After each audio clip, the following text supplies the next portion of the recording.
Ça fait du bien de revenir sur cette chaîne avec du contenu un peu plus détente, un peu moins travaillé, où on va juste discuter. Comme vous l'aurez compris, nouveau podcast aujourd'hui, où je vais parler un petit peu de ce qui s'est passé dernièrement sur YouTube pour moi, étant donné que j'ai décidé il y a 1 mois et demi de reprendre mes activités. J'ai pas vraiment écrit cette vidéo, je sais juste à peu près ce dont j'ai envie de parler, donc installe-toi, fais le ménage, mets cette musique en fond, mets tes écouteurs, marche, balade-toi. Je sais pas ce que tu fais exactement, mais il y a pas vraiment d'intérêt à regarder ma tête dans cette vidéo, sauf si tu l'apprécies. Donc ouais, sujet de la vidéo aujourd'hui, YouTube, ma reprise de YouTube. Qu'est-ce que je trouve qui a changé par rapport à il y a 10 ans quand j'étais sur YouTube? Les réseaux sociaux notamment. Je pense que je vais pas mal discuter de ça parce que c'est vraiment quelque chose qui est très différent d'il y a 10 ans en fait où j'étais sur YouTube à ce moment-là. Donc j'espère que je vais pas trop partir dans tous les sens dans cette vidéo, mais j'avoue qu'avec le mood dans lequel je suis aujourd'hui, discuter un petit peu de tout ça, ça me fera pas de mal. Donc j'espère que vous allez peut-être apprendre des choses ou que vous allez juste être intéressé par ce que je dis dans cette vidéo. Et c'est parti.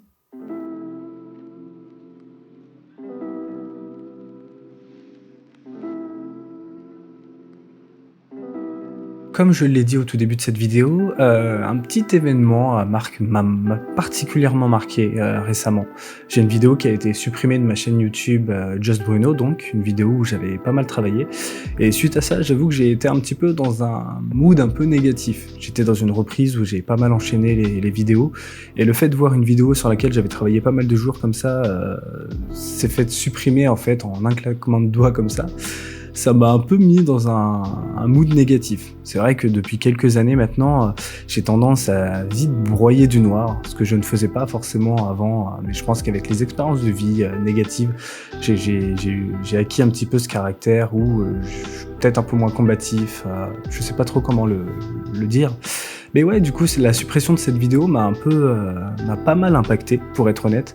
J'étais dans une vague vachement positive sur ma deuxième chaîne Just Bruno, où en fait les vidéos que j'avais sorties jusqu'à maintenant marchaient plutôt bien à mon échelle, et du coup, je me dépêchais en fait à sortir les vidéos suivantes.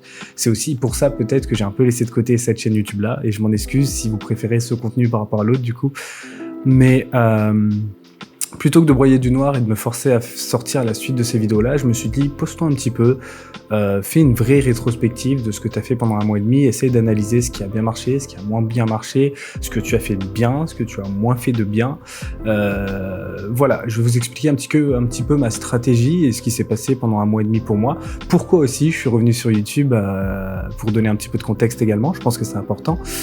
Donc ouais, pas mal de choses à aborder dans cette vidéo, j'espère que ça va vous plaire.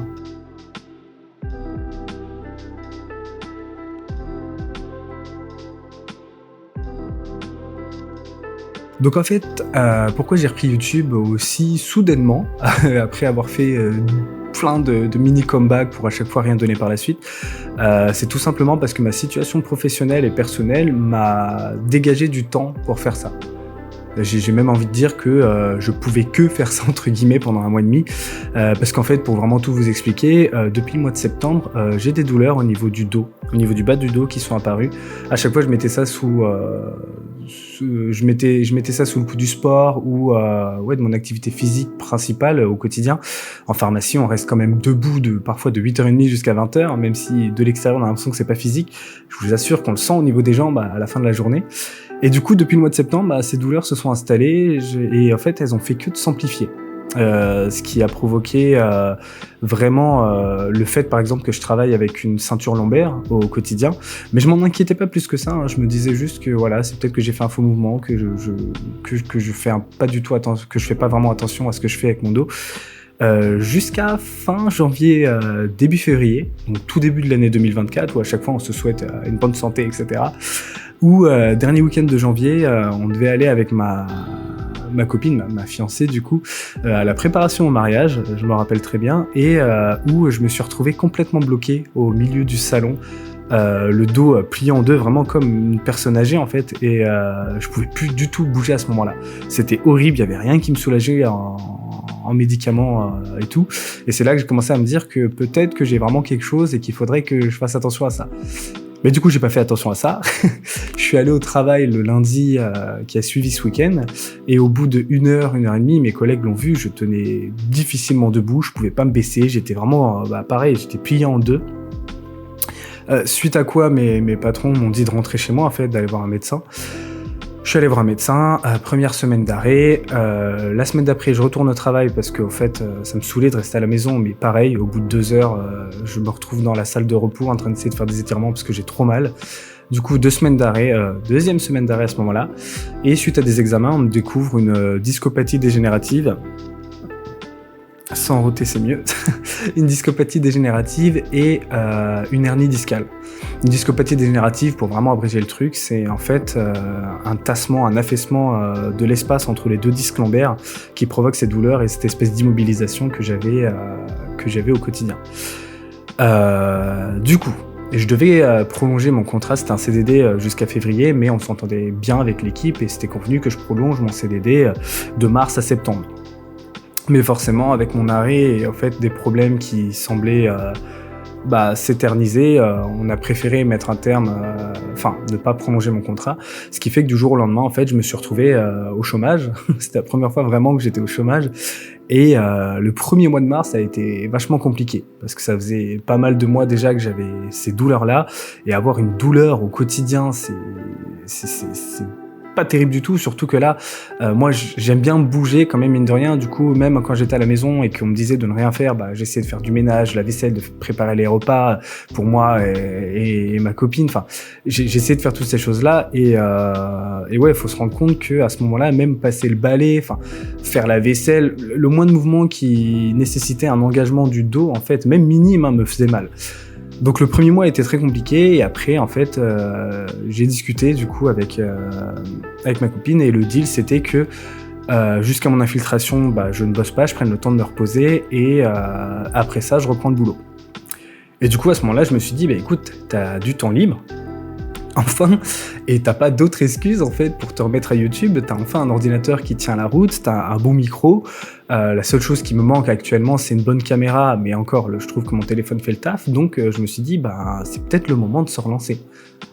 Et j'ai réussi à me donner un petit coup de pied aux fesses pour pouvoir me bouger, et c'est là qu'en fait plusieurs questions m'ont traversé l'esprit pour savoir comment j'allais revenir, quel type de contenu j'allais faire, quelle serait ma stratégie en fait au global pour optimiser un petit peu tout ça. Et ça fait 1 mois et demi que je me suis lancé. Je suis plutôt content, plutôt satisfait de ce que j'ai réussi à faire pour l'instant, en tout cas, avec ce 120e comeback sur YouTube de Just Bruno.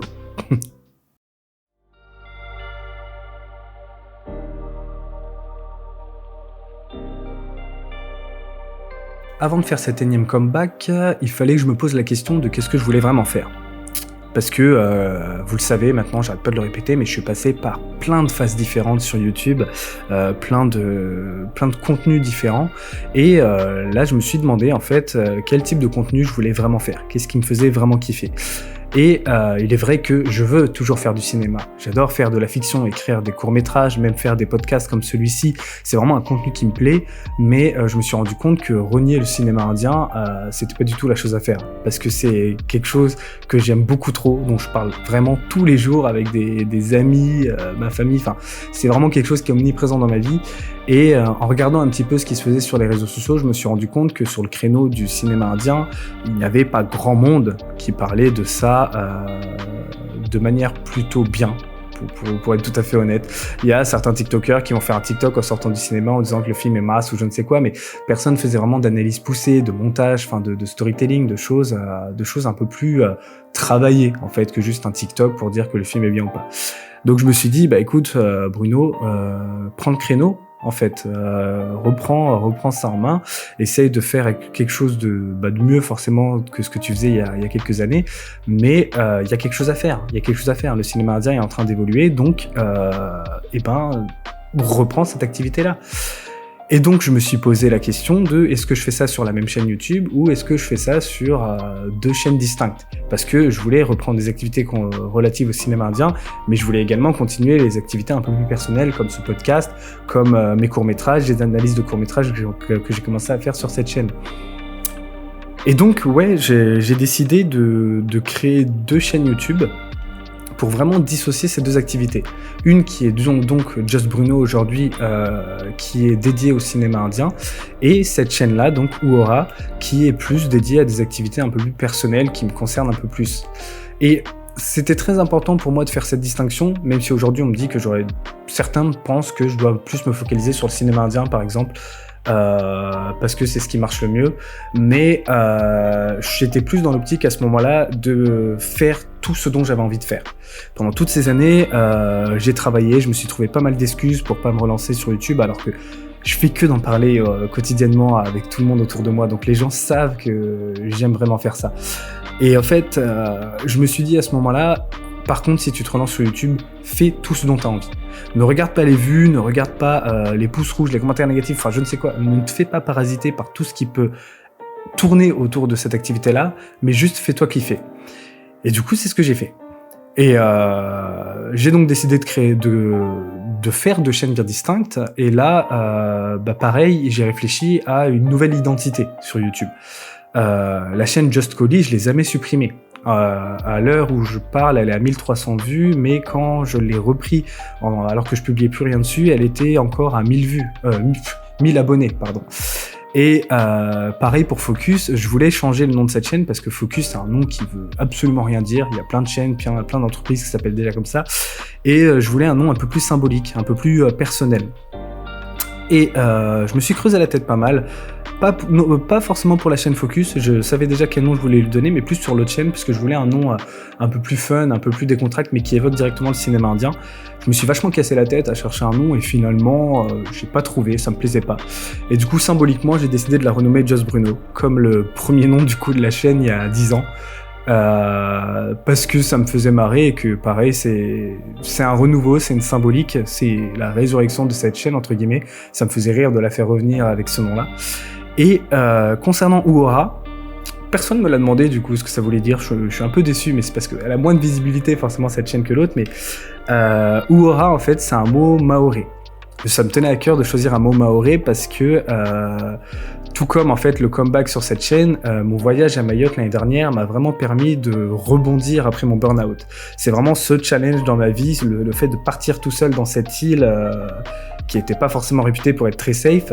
C'est vraiment ce challenge-là personnel dans ma vie qui m'a permis après de rebondir, et c'est ce qui me permet aujourd'hui à chaque fois que je rencontre un obstacle ou que j'ai peur de faire quelque chose, de me dire bah en fait Bruno, t'es parti tout seul à Mayotte avec la condition qu'on connaît des habitants là-bas, l'insécurité qui règne là-bas, et tu t'en es très bien sorti, t'as fait de super rencontres, t'en gardes un super souvenir, donc si t'as réussi à faire ça, tu peux faire n'importe quoi après ça.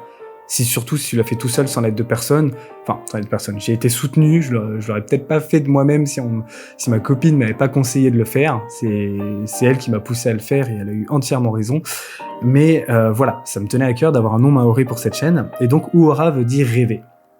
Si vous regardez un petit peu mes biographies sur mes réseaux sociaux, le rêve de gosse, la phrase finale que je dis dans rêve de gosse, le rêve en fait, c'est vraiment quelque chose qui tourne autour de toutes mes œuvres, que ce soit au sens littéral ou au sens figuré en fait. C'est un mot, c'est un peu ouais, c'est mon leitmotiv dans la vie. Je sais pas si j'utilise le bon mot pour dire ça, mais en tout cas, c'est ce qui dirige un petit peu ma vie, le rêve et le fait de rêver.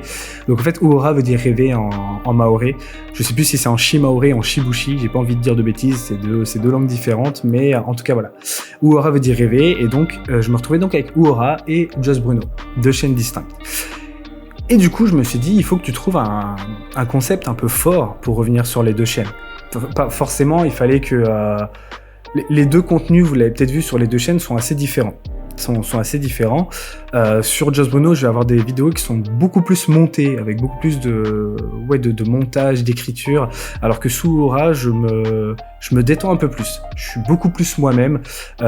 Étant donné que j'écris pas forcément mes vidéos, je suis beaucoup plus authentique sur cette chaîne que sur l'autre, où forcément, lorsqu'on a écrit un texte, on récite le texte, on l'apprend par cœur, et du coup, on est moins naturel, je trouve, même si j'ai essayé de faire des efforts sur Just Bruno pour pas qu'on ressente trop ça, mais je suis beaucoup plus naturel sur cette chaîne, forcément, avec un contenu où j'écris pas, où juste je discute avec vous. Et du coup, j'ai d'abord privilégié Just Bruno. C'était un petit peu stratégique, pardon, parce que j'avais déjà des abonnés dessus et je savais qu'un contenu sur le cinéma indien pouvait plus exploser à mon échelle que un podcast sur le 48 heures, par exemple, comme je l'ai fait sur Uhora, qui va parler à un peu moins de personnes. Et du coup, la première vidéo que j'ai sortie lorsque j'ai annoncé ce comeback, c'est l'évolution du cinéma indien. Une vidéo qui dure presque 20 minutes, où vraiment j'ai essayé de tout changer par rapport à ce que je faisais avant. J'ai voulu faire attention un petit peu au cadre de la vidéo, même si aujourd'hui on a beaucoup critiqué, on m'a fait beaucoup de reproches sur ce cadre en disant que c'était bizarre le plan que j'avais choisi, etc. Donc je l'ai changé après coup, même si moi je l'aime toujours. Mais voilà, c'était une vidéo qui m'avait demandé beaucoup de boulot quand même pour un comeback. C'était presque 1 semaine et demie de recherche et d'écriture pour après, pareil, presque 1 semaine de montage. Et les retours ont vraiment été top. J'étais vraiment content parce que on sentait quand même l'évolution de Just Bruno maintenant par rapport au Just Collie d'il y a quelques années maintenant. Mais ce contenu-là, cette vidéo-là, j'ai pu la faire aussi parce qu'aujourd'hui j'ai le matériel pour, ce que je n'avais pas avant. Aujourd'hui j'ai un ordinateur avec lequel je peux pousser le montage assez loin sans qu'il rame, sans qu'il bug, ou en fait sans que je n'ai à rager parce qu'il a des lenteurs ou ce genre de choses. Donc ouais, j'ai commencé avec l'évolution du cinéma indien. Et je me suis posé la question de est-ce que je fais une vidéo sur Just Bruno et ensuite Uhora et ensuite Just Bruno, est-ce que je fais une alternance ou est-ce que je prends un petit peu le fil, le mood comme ça vient. Et du coup c'est un peu ce que j'ai fait. J'ai sorti après le podcast sur le 48 heures parce que pareil, je me suis rendu compte que j'avais fait pas mal de 48 heures pendant toutes ces années mais que j'avais jamais présenté en fait les courts-métrages que j'avais fait. Donc je voulais faire un contenu un peu plus axé cinéma amateur à notre échelle pour donner des conseils aux gens. Et cette vidéo a aussi plu. Elle a forcément fait beaucoup moins de vues que l'évolution du cinéma indien, parce que c'est un peu plus de niche encore, mais elle a plu aussi également. Et du coup, dans la foulée, j'ai sorti Meta, donc le court-métrage que vous avez peut-être vu sur cette chaîne, et à la suite de ça, l'autocritique de Meta, un espèce de making-of analyse du week-end en général. Suite à ça, j'ai sorti donc la première vidéo analyse de Léo, qui elle, pour le coup, a très bien marché, j'en suis extrêmement content. Et ensuite, du coup, la fameuse deuxième vidéo analyse qui s'est faite supprimer suite à une plainte d'une société de production indie. Ce que je retiens de tout ça, c'est que quel que soit le contenu, vous avez été super bienveillant avec moi et les commentaires que j'ai eus sur toutes ces vidéos m'ont fait un bien de dingue. Vraiment, ça m'a fait un bien fou parce que voilà, quand on est artiste, on ne fait pas ça forcément pour l'argent, pour la notoriété. On fait plus ça pour partager. En tout cas, c'est ma vision des choses, pour partager et mais aussi pour voir si ce qu'on fait est apprécié des autres personnes. Non, c'est toujours valorisant de savoir que ce qu'on fait en termes de création est plutôt apprécié. Et pour le coup, j'ai pas eu énormément de retours négatifs sur toutes les vidéos que j'ai sorties pendant ce mois et demi. Et j'en suis extrêmement content, sincèrement. Quand je regarde les commentaires sous mes vidéos, tout le monde me dit à peu près la même chose, et c'est vraiment cool que les gens prêtent attention au montage, à l'écriture, au montage, à la narration, enfin tout ce genre de choses, à l'esthétique aussi des vidéos qui a beaucoup changé. J'essaie de faire attention à toutes ces choses-là maintenant. Donc ouais, c'était vraiment un mois et demi très cool. Après, forcément, je me suis donné les moyens d'avoir cette visibilité aussi. C'est pas pour rien que les vidéos sur Just Bruno ont mieux marché que sur Uhora, parce qu'au fait, j'ai aussi fait la promotion de certains posts sur Instagram pour envoyer ensuite les personnes vers YouTube. C'est ça, honnêtement, qui a boosté les vues de l'évolution du cinéma indien et la première analyse de Léo. Mais c'est un peu le jeu en même temps, lorsqu'on crée ou qu'on veut vendre quelque chose ou qu'on veut faire la promotion de quelque chose, parfois il faut mettre un petit peu d'argent dedans, et même si moi j'ai pas forcément les moyens de faire ça, je l'ai quand même fait parce que ça me tenait à cœur en fait. C'est vrai que le fait de voir les vues grimper, c'est galvanisant aussi, c'est motivant pour continuer. Et donc ouais, j'ai payé une promotion pour ces 2 vidéos-là, et c'est ce qui a permis aussi de les booster un peu plus. À l'heure actuelle, du coup, j'ai fait 6 vidéos en tout, enfin 5 si on enlève le court-métrage qui était déjà prêt. 5 vidéos en 1 mois et demi, ce qui est beaucoup plus que ce que j'ai fait en 2 ans, je crois, sur les 2 chaînes réunies. Et en fait, je me suis prouvé à moi-même que quand je voulais, je pouvais largement. Même si c'est du travail et que ça entraînait pas mal de fatigue et tout, et qu'en fait c'est un rythme à prendre et qu'il faut que je m'accorde aussi du repos. Ben, au final, ça se fait très bien. Ça se fait très bien et encore une fois, ce qui me manque encore aujourd'hui, c'est la discipline et la rigueur pour réussir à me lever, assez tôt le matin pour commencer à travailler, continuer l'après-midi, vraiment comme une journée de boulot type et je pense que quand j'aurai acquis cette discipline-là, ça deviendra encore plus productif et régulier pour le coup. Mais je commence déjà à tirer des enseignements de tout ça et je commence à voir un petit peu comment réussir à organiser, à articuler tout ça avec ma vie personnelle. Euh, mais c'est moins évident quand même que il y a 10 ans. Pour être honnête avec vous, d'être sur YouTube aujourd'hui, c'est beaucoup moins évident parce qu'il y a beaucoup de choses qui ont évolué depuis ces 10 dernières années avec les émergences de réseaux sociaux forts comme Instagram, TikTok, Twitter, enfin X aujourd'hui. Là, il y a Thread. Enfin, il y a énormément de choses qui ont émergé sur les plateformes et toutes ces choses-là ont vachement changé les habitudes de consommation de contenu des gens. Ça, c'est vraiment quelque chose qui est flagrant quand on se remet sur YouTube de manière un peu plus sérieuse par rapport à il y a 10 ans. Et la manière de consommer le contenu des gens a énormément changé. Et c'est pas évident, honnêtement, quand on est sur YouTube, de se faire une place parmi tout ça. Mais j'étudie un petit peu tout ça, je me forme, j'essaie de voir ce qui marche pas.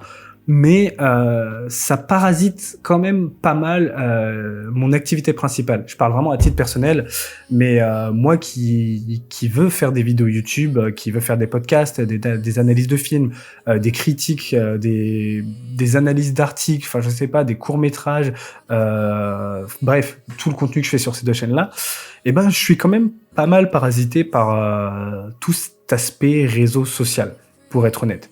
Ça, c'est un chapitre qu'on va vachement développer dans ce podcast-là, pardon, les réseaux sociaux. Mais j'ai encore un peu de mal. J'ai encore un peu de mal avec les réseaux sociaux, honnêtement, aujourd'hui.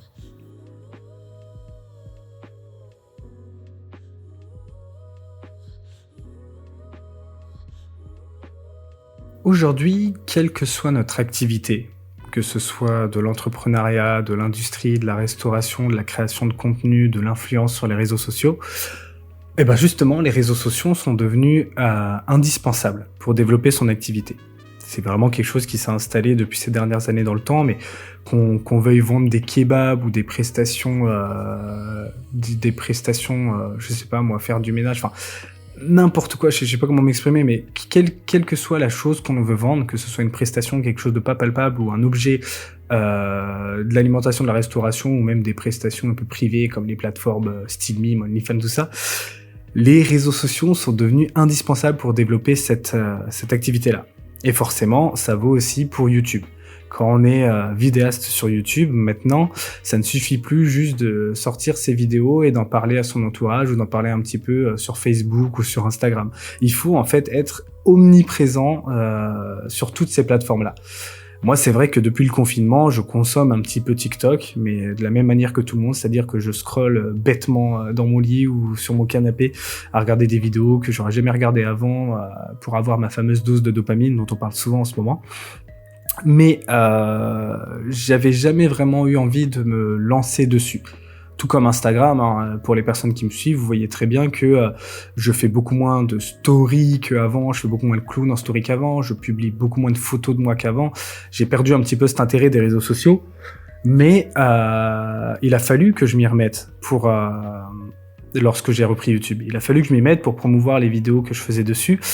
Et bien évidemment, ça a apporté de la visibilité à ces vidéos, notamment les fameuses promotions dont je vous parlais tout à l'heure sur Instagram, mais également sur TikTok.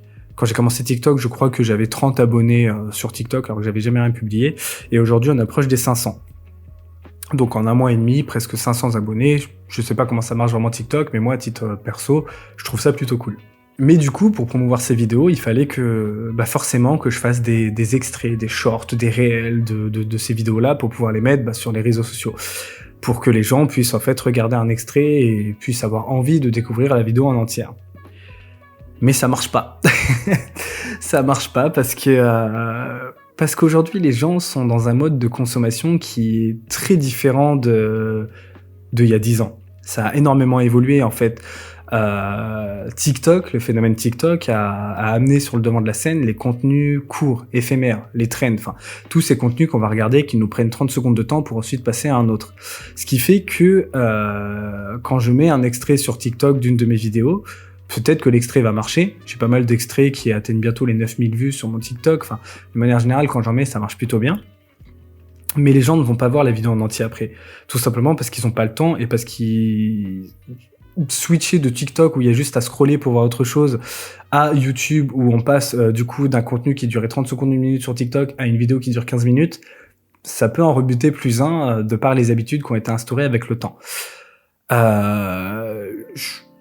Je sais pas si je suis bien placé pour parler de tout ça, mais en tout cas, je vous conseille les 2 vidéos que j'ai vues récemment qui parlaient de ce sujet.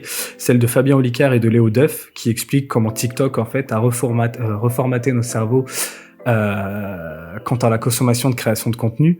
Mais c'est vrai que je fais ça quand même par obligation. Je prends pas vraiment de plaisir à être sur TikTok et même sur Instagram et tout. Je fais ça par obligation parce que aujourd'hui on ne peut plus s'en passer si on veut promouvoir un minimum son activité. Si aujourd'hui, par exemple, ma chaîne explose et que j'atteins, je sais pas, le palier des 10 000 ou des 100 000 abonnés, je suis pas sûr que je continuerai sur ces réseaux sociaux-là, honnêtement. Parce que j'aurais atteint un palier qui me convient parfaitement. Elle fait toujours flipper cette sonnerie. Désolé, j'en étais où? Oui donc, je disais que effectivement, si un jour ma situation me convenait sur YouTube, je suis pas sûr que je continuerai sur les réseaux sociaux, honnêtement, parce que c'est pas du tout ce que j'aime en fait. Faire la promotion de mon contenu et pareil, devoir être obligé de publier régulièrement sur ces réseaux sociaux pour que les gens puissent ensuite switcher sur YouTube, ce qu'ils ne font pas dans la majorité des cas en plus. Donc c'est vraiment, je vois vraiment ça comme un parasite à l'activité principale qu'on fait lorsqu'on crée du contenu, que ce soit de la musique ou n'importe quel autre art d'ailleurs, mais dès lors qu'on publie quelque chose sur un réseau social, on est obligé d'être présent sur les autres réseaux sociaux, et c'est quelque chose qui me plaît pas vraiment, je pense qu'on l'a compris, mais du coup, la grande nouveauté par rapport à il y a 10 ans, c'est que j'ai décidé de capitaliser au On va y arriver.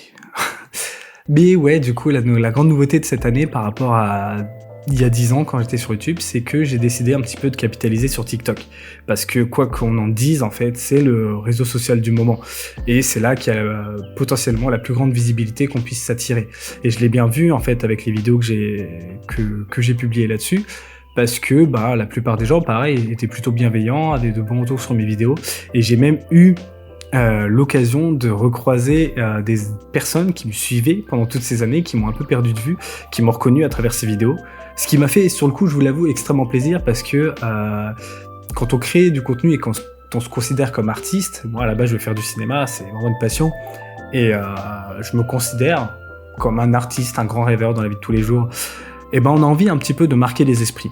Et c'est vrai que moi sur TikTok, quand j'ai vu 5-6 personnes me dire purée, t'es Bruno qui faisait des vidéos avant et tout machin, et je me dis que ces personnes qui m'ont perdu de vue pendant pas mal d'années m'ont reconnu en fait après coup, avec des vidéos qui étaient humoristiques ou des trucs qui étaient beaucoup moins quali que ce que je fais aujourd'hui, certes, mais que j'ai marqué à ma manière. Et pour le coup, j'en étais extrêmement content quand j'ai vu ça. Et c'est un peu ça aussi qui m'a fait dire prends un petit peu sur toi, joue le jeu des réseaux sociaux, on verra après ce que ça donne, mais actuellement tu peux pas ne pas le faire. Mais du coup, j'ai quand même voulu le faire à ma manière. Et ça aussi, on l'a un peu reproché. Enfin, pas reproché, mais on m'a dit que je faisais pas les choses forcément bien. Parce que du coup, comme vous le savez, en étant sur YouTube, moi, je suis un grand fan du format vertical. Du format horizontal, pardon. Enfin, du 16/9, comme vous l'avez sur cette vidéo. Je suis vraiment pas fan du format vertical qui me limite, en fait. Vous voyez, là, je fais un petit effort, j'ai mis mon miroir derrière, j'ai mis ma pompe là, enfin bref. J'essaye de faire un petit peu un truc cool visuellement. Et c'est vrai que le format vertical, c'est pas vraiment quelque chose qui me plaisait. Du coup, j'ai commencé à faire des réels en mettant une miniature de ma vidéo, un extrait de la vidéo et un long texte en dessous qui décrit ce qu'il y a dans cette vidéo, en me disant que les gens liraient le texte et ça leur donnerait envie plus d'aller switcher sur ma vidéo. Mais du coup, ouais, on m'a dit plusieurs fois que c'était pas top. Les gens ne lisent pas forcément le texte, ou en tout cas avec TikTok, les icônes et tout, on le voit pas très bien. Au début, je voulais tenir tête à ces gens. Je disais, mais non, mais moi au moins j'ai une identité visuelle marquée. En fait, quand on voit ce genre de truc, on sait que c'est moi, parce que du coup, bah, il y a que moi qui fais ça. Je cherchais à me démarquer, en fait, comme pour tout. J'aime pas faire comme tout le monde. Mais du coup, bah forcément, j'ai décidé de changer finalement. Et du coup, j'ai voulu tester un petit peu comment TikTok marchait. Et j'ai pris mon podcast d'il y a 1 an et demi, Passion vs études, que j'ai mis au format vertical, avec pareil les sous-titres comme on voit partout sur TikTok et sur Instagram. Et j'ai publié ça sur TikTok. Et ça a très très bien marché par rapport aux autres extraits. Et c'est là que je me suis dit, ok, effectivement, c'est vraiment ce format vertical qui plaît aux gens sur TikTok, sur Insta, donc on va essayer de faire ça. Mais j'avais la flemme. Pour être tout à fait honnête, j'avais la flemme. Après avoir fait une vidéo où tu passes des jours et des jours à faire un montage qui est minutieux et tout, à faire des apparitions d'images et tout, sur le truc qui apparaît un peu partout à l'écran et tout, de devoir cropper au format vertical pour balancer ça et en fait un petit peu dénaturer le produit initial que tu as monté, que tu as écrit, que tu as fait, ça me faisait un peu chier. Mais du coup, il y a quelques jours, un de mes très bons amis, Rizvan, que vous avez déjà vu sur cette chaîne, m'a dit que CapCut, en fait, avait une intelligence artificielle qui générait automatiquement des réels. Et du coup, j'ai essayé le truc, et effectivement, ça marche trop bien. C'est abusé, on n'a plus rien à faire, en fait, grâce à l'intelligence artificielle, déjà maintenant, quand on veut créer du contenu. Enfin, j'exagère, hein, il nous reste encore beaucoup de choses à faire, mais en tout cas, en termes de réel, c'est vrai que moi, qui n'aime pas forcément faire ça et publier sur ces plateformes-là, et ben, le fait d'avoir une intelligence artificielle qui me génère une quinzaine de réels pour une vidéo automatiquement, avec déjà les sous-titres prêts, le recadrage sur ma tête, mais également sur les acteurs quand il y a des extraits de films et tout, bah en vrai, c'est top. Moi, je me suis dit, bah, en fait, c'est pour ça qu'il y a des gens qui font, qui sortent des réels tout le temps et tout. C'est pas qu'ils font du montage derrière leur ordi tous les soirs. C'est qu'en fait, ils balancent ça sur des intelligences artificielles comme ça et ça marche, quoi. Donc ouais, je suis encore en train de découvrir pas mal de choses sur TikTok, sur Instagram, sur les shorts YouTube et tout, de comment ça se fait. Mais effectivement, quand on a une vidéo d'un quart d'heure, qu'on la balance et qu'en 5 minutes, on a tous nos réels qui sont déjà prêts à être publiés, forcément, ça aide pas mal. Ça prémâche vachement le boulot. Qu'est-ce qu'il y a ? Tu vas apparaître dans la vidéo ? Tu vas bientôt apparaître sur YouTube, t'inquiète pas, toi. Mais oui, du coup, c'est vrai que ça m'a un peu réconcilié avec TikTok et Insta, parce que du coup, bah, je n'ai pas forcément à me casser la tête pour faire ces réels-là. Et je vous prie de m'excuser, Souria veut apparaître à la caméra, on dirait bien. Tu fais quoi, papou ? Tu viens ? Tu montes ? Non, tu veux pas ? Bon. C'est pas pour tout de suite. Mais du coup, ouais, j'ai décidé de jouer le jeu, je sais plus où j'en étais, j'ai décidé de jouer le jeu des réseaux sociaux pour au moins lancer vraiment les chaînes YouTube, pardon. Et voilà, quoi.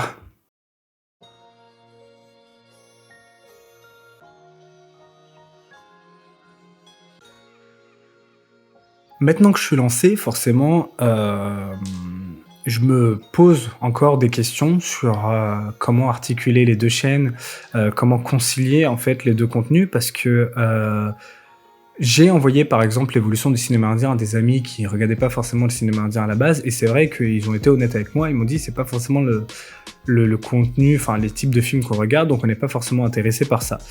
Et c'est pour ça que du coup ça me tient à cœur d'avoir 2 chaînes YouTube et de laisser cette chaîne-là pour du contenu un peu plus ouvert à tout le monde et universel, qui puisse parler à tout le monde, parce que du coup, certes, en faisant un contenu de niche sur le cinéma indien, je peux m'attirer une grande communauté, étant donné que j'attire sur le papier tous les Indiens franco-tamouls de France, mais j'ai envie de donner un petit peu une autre image aussi de notre communauté et de créateurs de contenu. Et j'ai envie d'apporter un petit peu un autre type de contenu en venant de cette communauté-là, à savoir du contenu un peu plus posé comme ce podcast-là, mais également Twitch, que j'ai toujours en tête. Mais c'est vrai que en se lançant sur YouTube, en étant sur les réseaux sociaux et tout, je me rends compte que c'est quand même vachement dur d'articuler tout ça. Et je pense pas que si je me lance sur Twitch, je pourrais être un streamer régulier. Il faudrait que je fasse un choix entre streamer, je sais pas, par exemple tous les soirs, ou faire des vidéos. Parce que les vidéos, moi en général, c'est vrai que je les tourne plutôt en soirée, nuit. Je suis quelqu'un qui aime bien travailler la nuit tranquillement. Donc ça serait compliqué de concilier ces deux activités-là. Mais en tout cas, voilà. Je sais pas du tout combien de temps la vidéo va durer, je sais pas si ça vous a plu, mais moi ça m'a fait du bien. Pour conclure, je reste content, extrêmement content de ce mois et demi sur YouTube. Ça m'a permis un petit peu de faire le point, d'acquérir certains automatismes en termes de montage, en termes d'écriture, de trouver un rythme aussi également, une façon de procéder, d'expérimenter pas mal de choses, notamment en termes de décor, en termes de rythme de vidéo également. Donc, je serais curieux de savoir, je l'ai déjà posé sur Instagram, mais je serais curieux de savoir quelle vidéo vous a plu parmi les 6 que j'ai sorties pendant ce mois et demi. Sur Instagram, j'étais content de voir que c'était un peu partagé entre les vidéos que j'ai faites sur Just Bruno et le podcast sur le 48 heures sur cette chaîne-là. Honnêtement, je pensais que les vidéos sur le cinéma indien allaient complètement écraser cette chaîne, mais il y avait quand même pas mal de personnes qui ont aimé le premier podcast, donc ça m'a fait vraiment plaisir pour le coup. Et voilà quoi. Comme je vous l'ai dit, j'ai pas du tout écrit cette vidéo, donc je sais pas du tout combien de temps elle dure, je sais pas si j'ai répété des choses, si c'était pertinent ce que j'ai dit, si ça vous a intéressé. Mais en tout cas, voilà. Là, dans un avenir plus ou moins proche, je vais plutôt privilégier Uhura, je pense. Je vais juste sortir une dernière vidéo pour clôturer mon analyse de Léo sur Just Bruno. Et après, je vais vraiment essayer de me focaliser un petit peu sur cette chaîne-là pour la relancer un petit peu et l'alimenter un peu plus. Mais voilà, j'espère que vous passez un bon temps, en tout cas du bon temps en ma compagnie avec ces vidéos-là, que vous regrettez pas de m'avoir encouragé et soutenu pendant toutes ces années-là, parce que là, pour le coup, c'est vraiment mon moment sur YouTube, je reviens, et c'est vraiment aussi grâce à vous qui m'avez soutenu pendant toutes ces années, qui ne m'avez pas lâché et qui m'attendaient aussi au tournant pour certains. Donc voilà, j'espère que je réponds à vos attentes, que ce que je fais vous plaît. Je vais continuer en tout cas d'essayer de surfer sur cette vague et de positivité sans me faire parasiter par les émotions négatives que cette suppression de vidéos m'a généré. Et voilà, je sais comme d'habitude pas comment finir cette vidéo. Je vous souhaite une bonne fin de journée, une bonne après-midi, une bonne nuit, un bon week-end, une bonne semaine. Bref, comme d'habitude, peace.